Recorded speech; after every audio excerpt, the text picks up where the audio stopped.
Bonjour, je m'appelle Émilie Possanski, j'ai 17 ans et je viens d'Ottawa. Cet été, j'ai pris le cours de Front 3i, un cours enrichissant qui m'a permis de réfléchir à plusieurs enjeux sociaux actuels. Aujourd'hui, je vais vous présenter ce que j'ai appris dans 3 modules. Le module 1 sur l'intelligence artificielle m'a fait réfléchir à ses effets sur le marché du travail. Le module 3 portait sur les injustices sociaux comme le sexisme et les inégalités économiques. Et le module 4 sur l'injustice politique explorait la part de la liberté en un temps de crise. Je vais vous montrer comment ces thèmes m'ont permis de développer mon esprit critique et de faire des liens avec le monde d'aujourd'hui. Commençons-nous avec module 1. Dans ce module, nous avons étudié l'impact de l'intelligence artificielle sur le marché de l'emploi, un enjeu que nous avons vu dès la sous-question de 1.1.1 et approfondi dans 1.2.1. Nous avons discuté les métiers menacés par l'automatisation, de la montée de la concurrence et les inégalités éthiques qui se découlent. Grâce au texte La fin de l'emploi humain 1.1.3, j'ai appris à repérer les procédés explicatifs comme les définitions ou les comparaisons qui m'ont aidé à expliquer les AI dans le secteur des finances dans mon travail sommatif dans 1.2.4. Dans 1.1.4, j'ai appris à adapter le ton et le vocabulaire selon le public visé. Les textes Ottawa veulent réduire l'impact de l'automatisation et une entrée bien concrète dans l'ère 4.0 dans 1.2.1 m'ont appris à évaluer les fiabilités avec le texte de On panique ou non dans 1.2.2 et Doit-on avoir peur de l'intelligence artificielle dans 1.2.3, j'ai vu comment les marqueurs de modélisation et les organisateurs structurent un texte et orientent le lecteur. Ce module m'a permis de comprendre les enjeux éthiques liés à IA. En tant qu'élève de secondaire qui veut continuer des études postsecondaires, c'est directement concerné par ces transformations pour mon propre avenir. Dirigeons-nous vers module 3. Ce module portait sur les inégalités sociales via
liste des sponsors m'a montré que la littérature peut dénoncer l'injustice. Dans l'étude des chroniques, j'ai appris à analyser les causes et les conséquences d'une injustice.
Envie de m'exprimer et de m'engager à travers les récits aussi. Et finalement, la module 4. Dans ce module, on a découvert les injustices politiques en Tunisie à travers le roman de Pain et du Jasmin.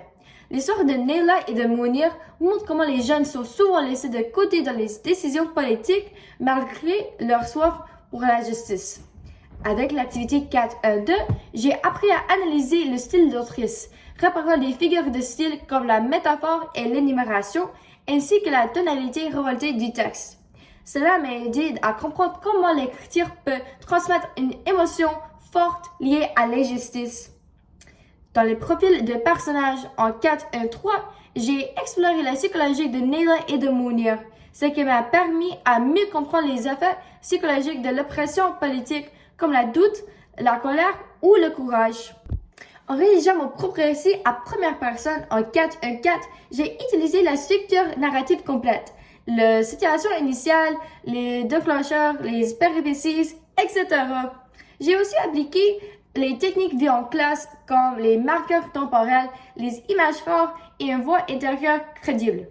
Ce module m'a appris que face à l'injustice politique, résister peut prendre plusieurs formes. De parler, d'écrire, de s'engager et surtout qu'une voix, même seule, peut s'aimer un engagement. Mais parmi tous ces modules, le module 3 sur les injustices sociaux et l'engagement était ma préférée parce qu'elle m'a poussé à réfléchir à les problèmes très présents dans la société comme le sexisme, l'inégalité des chances et les injustices systématiques. En analysant les chroniques engagées et en écrivant la mienne sur Taylor Swift, j'ai compris que la parole, bien qu'elle soit écrite ou parlée, peut devenir un véritable acte de résistance. Grâce à ce cours, je repars non seulement avec une meilleure compétence académique, mais aussi avec une meilleure compréhension des pouvoirs et de la littérature dans la lutte pour la justice. Merci!